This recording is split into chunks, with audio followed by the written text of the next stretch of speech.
कि इसकी बहुत अच्छी ग्रिप होनी चाहिए। और सेप्सिस का भी इंपॉर्टेंट क्वेश्चन 19 में आया कि परप्यूरल सेप्सिस क्या है और परप्यूरल फिर भी परप्यूरल पायरेक्सिया के क्या कॉजेज़ है।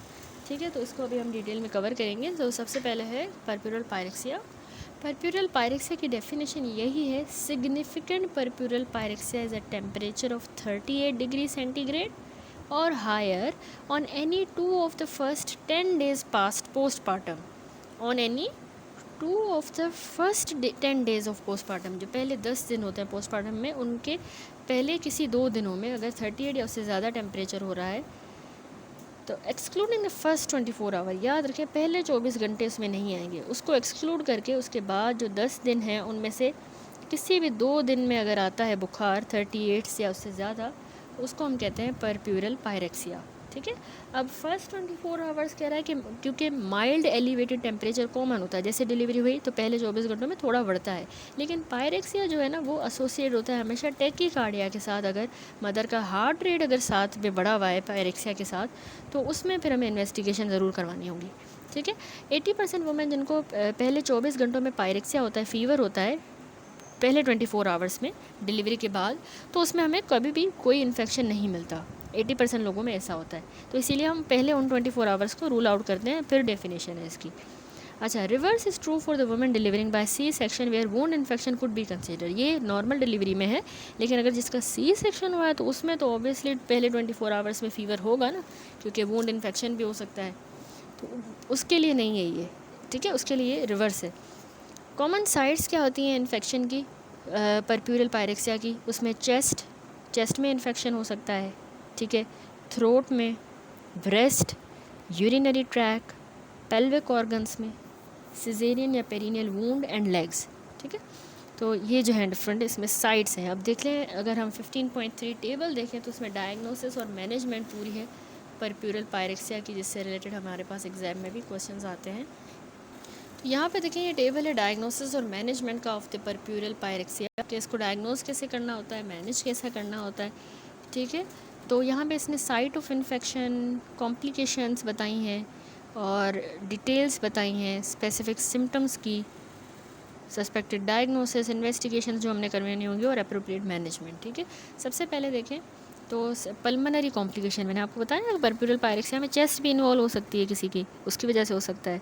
तो चेस्ट में हमारे पास पल्मोनरी कॉम्प्लिकेशंस में सिम्टम्स कैसे प्रेजेंट करेगी? फीमेल को कफ हो रही है, पैरुलनेट स्पूटम अगर आ रहा है पस वाला, डिस्निया है, शॉर्टनेस ऑफ ब्रेथ, तो ये नमूनिया की डायग्नोसिस है। ठीक है, नमूनिया की वजह से उसको परप्यूरल पायरेक्सिया हुआ है। तो उसमें हम स्पूटम जो है बेच देंगे माइक्रोस्कोपी के लिए, कल्चर और सेंसिटिविटी के लिए, और चेस्ट एक्सरे करवाएंगे। ठीक है, मैनेजमेंट इसकी कैसे करनी है, हमने फिजियोथेरेपी और एंटीबायोटिक्स देंगे। दूसरा है, अगर मदर को थ्रोट इन्फेक्शन के साथ आएगी, कैसे आएगी? सोर थ्रोट होगा और सर्वाइकल लिम्फेडिनोपैथी, यानी गले के नेक ग्लैंड्स जो हैं वो स्वोलन होंगे। तो ये टॉन्सिलाइटिस हमारी डायग्नोसिस है, टॉन्सिलाइटिस। तो उसमें हमने भी थ्रोट स्वाब लेना होगा और मदर को हमने एंटीबायोटिक्स पे रखना है। ठीक है, देन आता है सेंट्रल नर्वस सिस्टम का इन्फेक्शन अगर हुआ है तो उसमें क्या होगा? हेडेक है, नेक स्टिफनेस होगी, स्पेशली अगर एपिड्यूरल या स्पाइनल एनेस्थीसिया लगा था तो उसमें नेक स्टिफनेस। तो ये हेडेक, ये मेनिंजाइटिस हमारी डायग्नोसिस है। मेनिंजाइटिस के लिए फिर हम वही एलपी करेंगे और एंटीबायोटिक्स हमारा मैनेजमेंट है। अगर वो यूरिनरी ट्रैक इन्फेक्शन की वुमेन है, कैसे प्रेजेंट करेगी? Dysuria, painful urination, loin pain होगा फ्लैंक्स में और टेंडरनेस होगी। तो ये पाइलोनेफ्राइटिस हो सकता है, उसमें urine microscopy culture sensitivity, antibiotics देंगे और फ्लूइड इनटेक उसका मदर का बढ़ाना है। ठीक है, डिसयूरिया के साथ, पेनफुल यूरिनेशन के साथ, फ्लैंक पेन इनके साथ आई है, तो ये यूटीआई है। अगर फीमेल जेनाइटल ट्रैक या पेल्विक इन्फेक्शन के साथ आई है तो उसको सेकेंडरी पोस्टपार्टम हेमरेज होगा और उसका यूट्रस टेंडर बल्कि यूट्रस होगा। ठीक है, तो इसमें हमारी टेंडर बल्कि यूट्रस आपको मिल रहा है, सेकेंडरी पीपीएच हो रहा है उसको, तो डायग्नोसिस है एंडोमेट्राइटिस या retained products of placental tissue. ठीक है, एंडोमेट्राइटिस आपको पता है ना, यूट्राइन लाइनिंग का इन्फेक्शन। तो इस केस में इन्वेस्टिगेशन आपने क्लिनिकल करनी होती है, प्लस माइनस आप अल्ट्रासाउंड करवाते हो, पेल्विक अल्ट्रासाउंड। मैनेजमेंट यही है कि इसमें एंटीबायोटिक्स पे रखना होता है, और या फिर आप यूट्राइन इवैक्यूएशन करोगे, अगर कोई रिटेन टिश्यू रह गया तो उसको फिर इवैक्यूएट करना होगा। ठीक है, दूसरा है कि अगर फीमेल वीनस थ्रोम्बोएम्बोलिज्म की है, उसको पेल्विक या काफ एरिया पे पेन होगा और टेंडरनेस होगी। ठीक है। तो ये इंडिकेट करता है डीवीटी को। उसमें डीवीटी में मैंने आपको बताया ना, हम डुपलर या वीनोग्राम करवाते हैं लेग्स का। मैनेजमेंट यही है कि अगर वो डीवीटी निकला तो उसको हेपेरिन एंटीकोगुलेंट पे रखेंगे। लेकिन अगर चेस्ट पेन और डिस्निया के साथ आई है फीमेल, तो ये पल्मोनरी एम्बोलिज्म है, तो उसमें फिर हमें चेस्ट एक्सरे और ब्लड गैसेस करवानी होंगी, लंग परफ्यूजन स्कैन करवाना होगा और एंजियोग्राम करवाएंगे। इसमें भी हम हेपेरिन देते हैं, ठीक है। लास्ट है कि अगर ब्रेस्ट इन्फेक्शन है फीमेल को, पेनफुल इनगोर्ज्ड ब्रेस्ट अगर है, तो इसकी डायग्नोसिस है मैस्टाइटिस या ब्रेस्ट एब्सेस। तो उसमें क्लिनिकल एग्जामिनेशन करेंगे। दूसरा, हमने microscopy culture and sensitivity expressed milk की भेजनी है। तो मैनेजमेंट यही है कि मिल्क एक्सप्रेस करना है, एंटीबायोटिक्स देंगे मैस्टाइटिस के लिए, और अगर एब्सेस बन गई है तो उसकी इंसिजन एंड ड्रेनेज करेंगे, ठीक है। सिंपल सा जो है ये थी डायग्नोसिस और मैनेजमेंट परप्यूरल सेप्सिस की, परप्यूरल पायरेक्सिया की, ठीक है। अब आ जाए अगली कॉम्प्लिकेशन जो हम डिस्कस कर रहे थे परप्यूरल डिसऑर्डर्स, उसमें रह गया है चेस्ट कॉम्प्लिकेशंस। चेस्ट कॉम्प्लिकेशंस में इसने एक्सप्लेन किया है कि टाइमिंग जो होती है मोस्ट लाइकली ये पहले 24 घंटों में अपीयर होती है, जनरल एनेस्थीसिया देने के बाद ये होती हैं, ठीक है। तो इसमें एटेलेक्टेसिस जो है अगर हुआ है तो उसमें फ़ीमेल को फ़ीवर भी होगा साथ में, और ये प्रिवेंट किया जा सकता है bye early and regular chest physiotherapy, ठीक है। अगर हम अर्ली एंड रेगुलर उसकी चेस्ट फिजियोथेरेपी करते हैं तो उससे हम प्रिवेंट कर सकते हैं एटेलेक्टेसिस को, ठीक है। लेकिन एस्पायरेशन नमूनिया, इसको हम कहते हैं मेंडलसन्स सिंड्रोम, एस्पायरेशन नमूनिया, ये हमने मस्ट सस्पेक्ट करना होता है अगर मदर को स्पाइकिंग टेम्परेचर है, साथ में वीजिंग भी हो रही है, डिस्निया हो रहा है, शॉर्टनेस ऑफ ब्रेथ, और या फिर उसको हाइपोक्सिया का एविडेंस है, या फिर अगर एविडेंस है हाइपोक्सिया का फॉलोइंग अ जनरल एनेस्थेटिक, ठीक है। यानी आपने मेंडलसन सिंड्रोम को सस्पेक्ट करना है, एस्पायरेशन नमूनिया को, अगर मदर को स्पाइकिंग टेम्परेचर है परप्यूरियम में और साथ में वीज हो रहा है, डिस्निया हो रहा है, या फिर हाइपोक्सिया का एविडेंस है और उसको जनरल एनेस्थीसिया की हिस्ट्री है, तो फिर उसमें आपने मेंडलसन सिंड्रोम को नहीं भूलना, ठीक हो गया। अब आ जाए अगली complication which is the genital tract infection या परप्यूरल सेप्सिस जिसको हम कहते हैं, which is the most important topic exam point of view से, ठीक है। क्या डेफिनेशन है? Genital tract infection following delivery is termed as a puerperal sepsis, ठीक है। जेनिटल ट्रैक का इन्फेक्शन हो जाता है अगर डिलीवरी के बाद, उसको हम कहते हैं इट इज़ परप्यूरल सेप्सिस, और also historically known as a purulent fever, milk fever भी इसको कहा जाता है, या तो परप्यूरल फीवर कहा जाता है, मिल्क फीवर कहा जाता है, या चाइल्ड बेड फीवर, ठीक है। तो होता कुछ नहीं है, डिलीवरी के बाद जो है जेनिटल ट्रैक का इन्फेक्शन हो जाता है, उसको कहते हैं परप्यूरल सेप्सिस या फीवर। अच्छा, इसका हिस्टोरिकल कंटेक्स्ट थोड़ा इसने बताया है कि मोर्टेलिटी, मैटरनल मोर्टेलिटी और मॉर्बिडिटी हाई है in the UK until high थी यूके में until the mid 19th century, और उसकी वजह ये होती थी कि पुअर हाइजीन की वजह से, और ये परपिचुएट होता था बाय लाइंग इन हॉस्पिटल में होती थी, हाइजीन नहीं होती थी, तो उस वजह से परप्यूरल सेप्सिस जो है ना, ये मेजर कॉज था मैटरनल मोर्टेलिटी का अंटिल 1937, ठीक है। डिस्कवरी जब सल्फोनामाइड्स की हुई ना 1935 में, तो और simultaneous reduction in the virulence of the haemolytic streptococci है, उसकी वायरुलेंस भी कम हुई, तो उससे अब ड्रामेटिक फॉल आ गया in the maternal mortality due to puerperal sepsis, ठीक है। अभी जो करंट एपिडेमियोलॉजी है वो क्या है? मैटरनल डेथ जो है यूके में 2010 to 2012, उसमें जो जेनिटल ट्रैक्ट सेप्सिस है वो 5% ऑफ ऑल मैटरनल डेथ करवाती है, with the over 80% occurring post neatly. About 1/2 जो सेप्सिस के केसेस होते हैं वो बर्थ के बाद होते हैं एट टर्म। 50% जो मैटरनल सेप्सिस होती है, और उसकी वजह क्या होती है? ग्रुप ए स्ट्रेप्टोकोकस, ठीक है, group A Streptococcus. Nature of infection कैसी है? परप्यूरल इन्फेक्शन जो है वो यूजुअली पॉलीमाइक्रोबियल होता है, उसमें कंटामिनेंट्स बाउल के भी होते हैं जो कि पेरिनियम को कॉलोनाइज करते हैं, उसकी वजह से, ठीक है। मैकेनिज़्म क्या है, एक्चुअली डिलीवरी के बाद जो नेचुरल बैरियर्स होते हैं ना इन्फेक्शन के, वो टेम्पररीली रिमूव हो जाते हैं। तो क्या होता है कि ऑर्गेनिज्म ऊपर असेंड करेगा यूट्राइन कैविटी की तरफ। तो एक तो प्लेसेंटल सेपरेशन साइट जो होती है जहाँ से वो निकला है प्लेसेंटा, वो बहुत ज़्यादा रॉ एरिया होता है, एक बिल्कुल खुले ज़ख़म की तरह, ओपन वोंड की तरह एक वो जगह। दूसरा, अगर रिटेन्ड प्रोडक्ट्स ऑफ कंसेप्शन और ब्लड क्लॉट्स हैं तो वो एक एक्सेलेंट कल्चर मीडियम प्रोवाइड कर देते हैं बैक्टीरिया के लिए। तीसरा, जो लेसरेशंस है ना जेनाइटल ट्रैक की, यूट्रस पे, सर्विक्स पे, वेजाइना पे, वेदर रिपेयर की गई हो या ना की गई हो, तो वो भी फोकस ऑफ इन्फेक्शन हो सकती हैं, similar to the surgical wound, जिस तरह सी सेक्शन या एपिजियोटमी में होता है, ठीक है। तो अब कॉमन जो ऑर्गेनिज्म है जो परप्यूरल इन्फेक्शन के साथ एसोसिएटेड है, वो भी थोड़े से आपने याद रखने हैं। उसमें हमारे पास आ जाते हैं एरोब्स, इसके अलावा एरोब्स के अलावा हमारे पास एनएरोब्स भी हैं और मिस्केलेनियस। एरोब में भी हम ग्राम पॉजिटिव नेगेटिव देखें। ग्राम पॉजिटिव हमारे पास बीटा हीमोलाइटिक स्ट्रेप्टोकोकस आ जाता है, group A B D. Staphylococcus epidermidis है, स्टेफिलोकोकस ओरियस और इंटेरोकोका जो स्ट्रेप्टोकोकस फीकैलिस है, तो ये पॉजिटिव है। ग्राम नेगेटिव में हमारे पास शर्षा कोला है, haemophilus influenzae, klebsiella pneumoniae, pseudomonas aeruginosa, proteus mirabilis, ठीक है, ये ग्राम नेगेटिव है। इसके अलावा ग्राम वेरिएबल में हमारे पास गार्डनेला वेजाइनलिस आ जाता है। एनएरोब्स जो सेप्सिस करवाते हैं उसमें पेप्टोकोकस स्पीशीज़, पेप्टोस्ट्रेप्टोकोकस स्पीशीज़ भी हैं। बैक्टीरियोड्स में बैक्टीरियोड्स फ्रेजिलिस, बिविस, डिसियंस, ठीक है, तो बैक्टीरियोड स्पीशीज़ और फ्यूसोबैक्टीरियम स्पीशीज़, ठीक है। फिर आता है मिस्केलेनियस में chlamydia trachomatis, mycoplasma hominis, ureaplasma urealyticum, ठीक है। तो ये डिफरेंट मिस्केलेनियस स्पीशीज़ हैं जो कि परप्यूरल सेप्सिस करवाती हैं। अब इसके अलावा इसने अब बताएं कॉमन रिस्क फैक्टर्स क्या है परप्यूरल इन्फेक्शन के।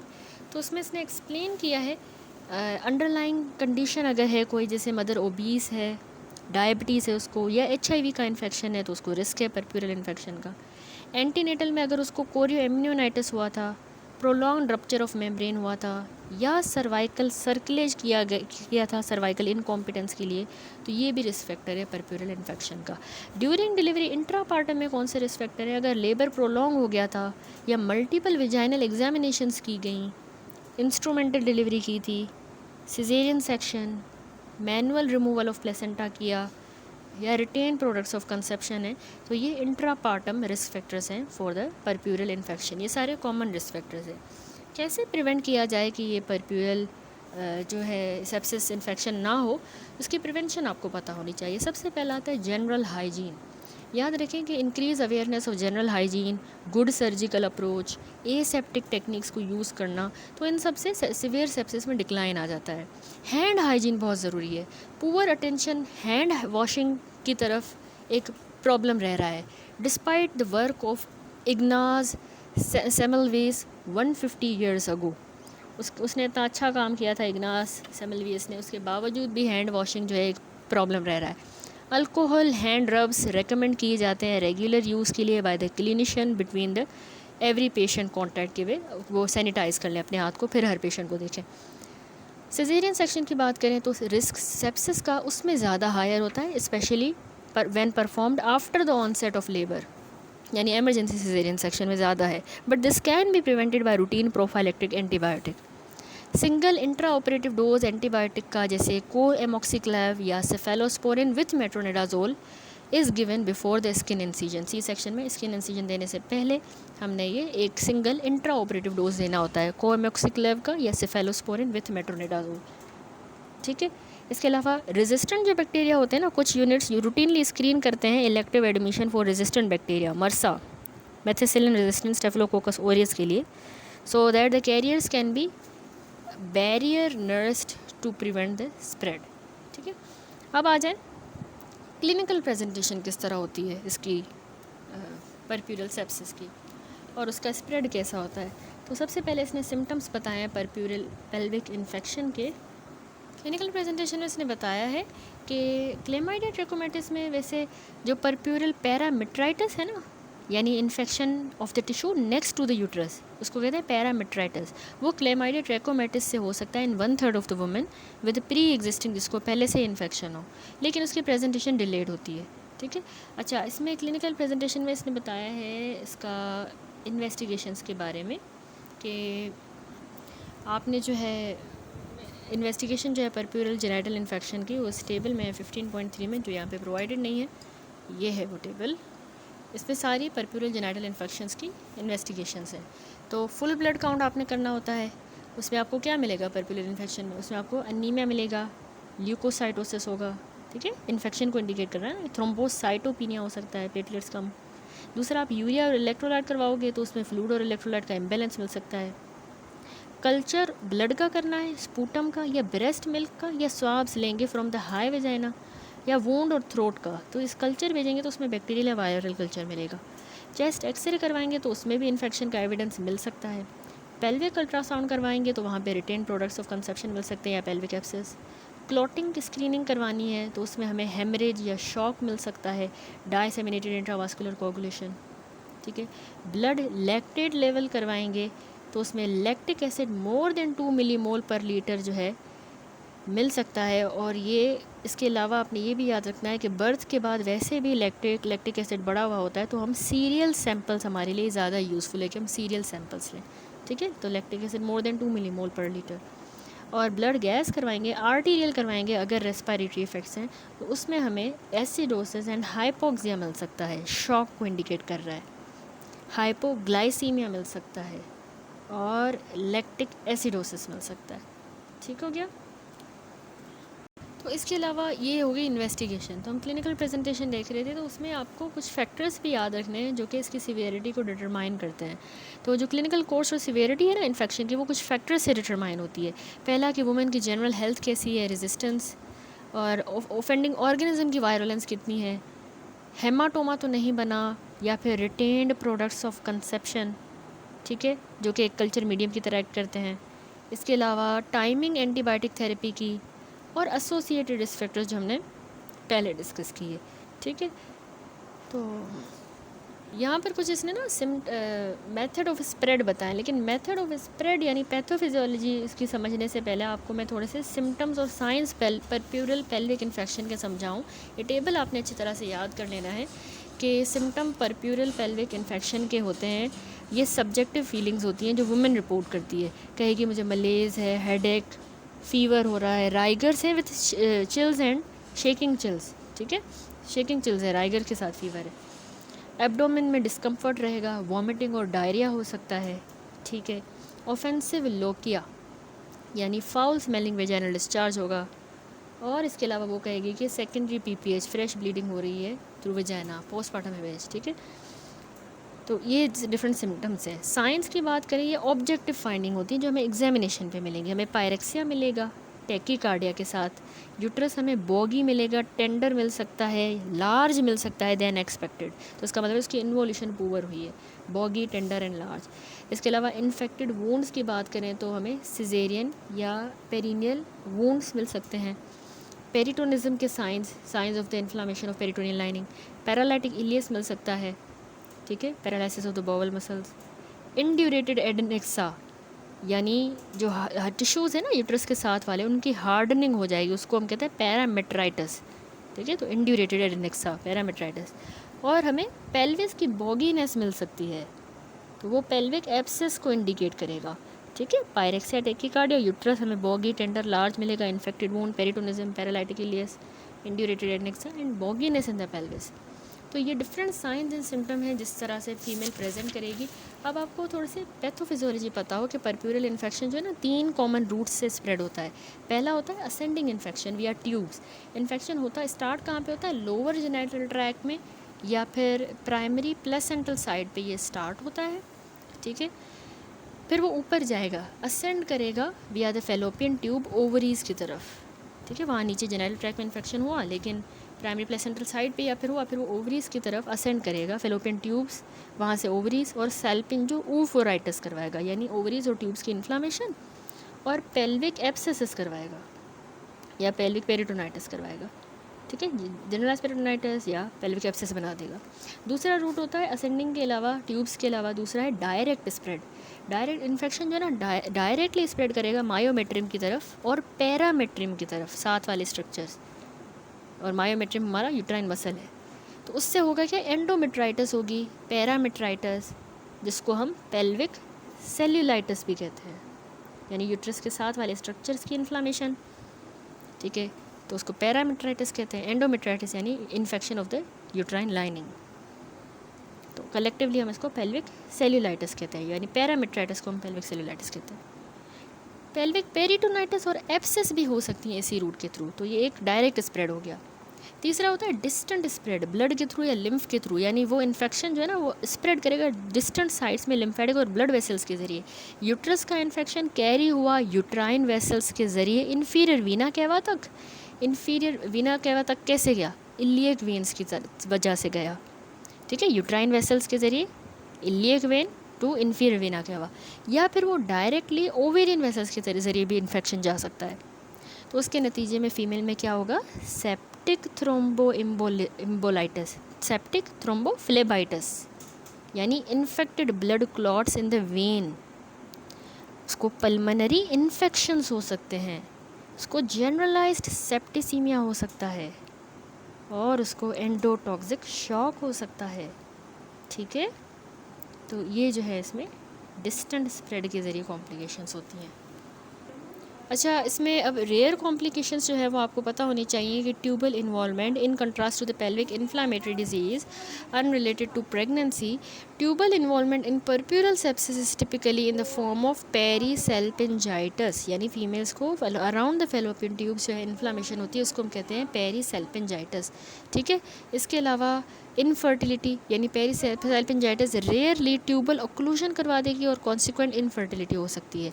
तीसरा ट्यूबो ओवेरियन एब्सेसिस, ये भी रेयर कॉम्प्लिकेशन है परप्यूरल सेप्सिस की, ट्यूबो ओवेरियन सेप्सिस, ठीक है। तो आपने ये कॉम्प्लिकेशंस भी एग्जाम पॉइंट ऑफ व्यू से याद रखनी है। अब जो है डिटेल में हम थोड़ा सा देख लेते हैं कि मैनेजमेंट किस तरह होगी इसकी परप्यूरल सेप्सिस की। अच्छा, उसके बाद रह गई लास्ट में मैनेजमेंट। तो परप्यूरल सेप्सिस में मैनेजमेंट में आपने याद रखना है कि हम डिपेंड करता है कि अगर माइल्ड टू मॉडरेट इन्फेक्शन है तो उसमें ट्रीटमेंट जो है हम ब्रॉड स्पेक्ट्रम एंटीबायोटिक रेजिम के थ्रू जो है उसको ट्रीट करेंगे। फॉर एग्जांपल आपने जो है को एमॉक्सिक्लेव यानी एमॉक्सिसिलिन क्लोविलिनिक एसिड, या फिर आप उसको सिफेलोस्पोरिन जैसे सीफालेक्सिन प्लस मेट्रोनिडाजोल के साथ ट्रीट कर सकते हो, ठीक है। ये बात तो ये माइल्ड टू मॉडरेट इन्फेक्शन की। तो डिपेंड करता है सीवियरिटी पे, जो फर्स्ट फ्यू डोजेज़ हैं उसको फिर हमने आईवी में देना होता है। लेकिन अगर हम बात करें कि सीवियर इन्फेक्शन हुआ है, यानी फ़ीमेल को सेप्टिसीमिक, सेप्टिक या एंडोटॉक्सिक शॉक अगर हुआ है, तो उसकी पहले पैथोफिजियोलॉजी देखें। उसमें होता है बैक्टीरियोलाइसिस, यानी बैक्टीरियल सेल्स रप्चर करते हैं और एंडोटॉक्सिन सारे रिलीज़ हो जाते हैं। तो बॉडी क्या करेगी, रिस्पॉन्स में इन्वॉल्व करती है releasing inflammatory and vasoactive mediators, ठीक है, वो रिलीज़ करेगी।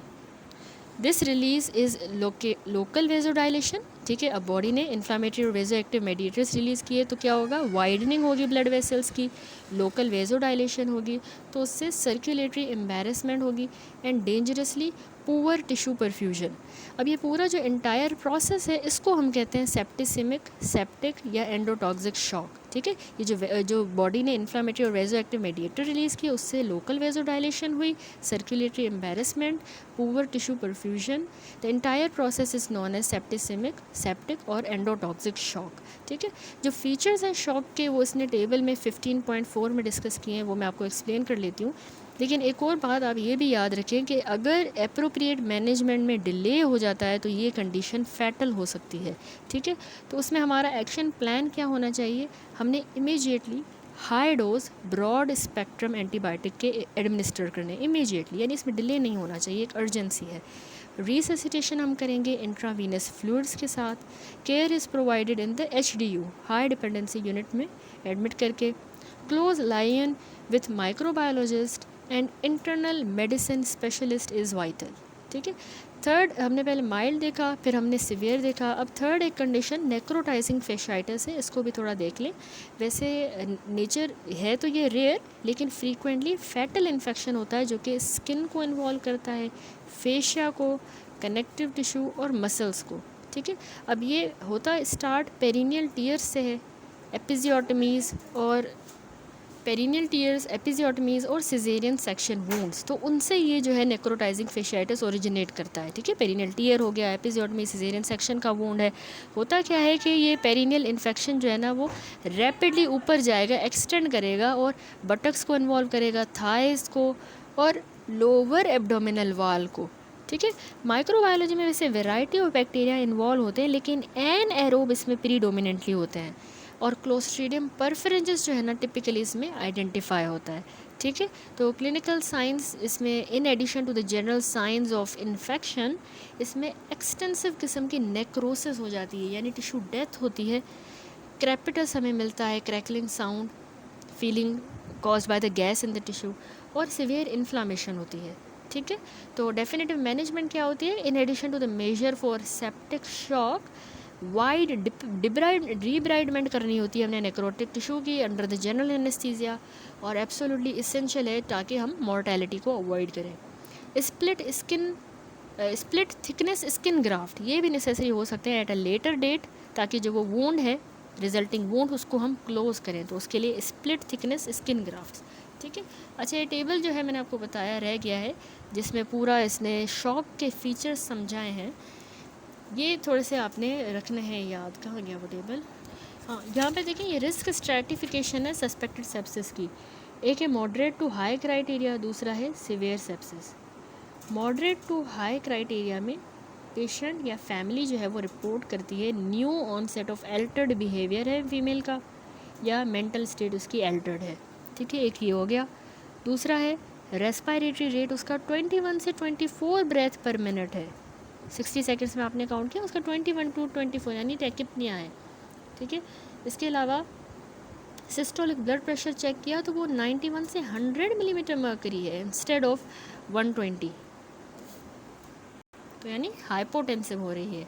हार्ट रेट भी एलिवेटेड है, 100 से 130 बीट्स पर मिनट के दरमियान उसका हार्ट रेट है, या उसको न्यू ऑनसेट की एरिथमिया हुई है। तीसरा 1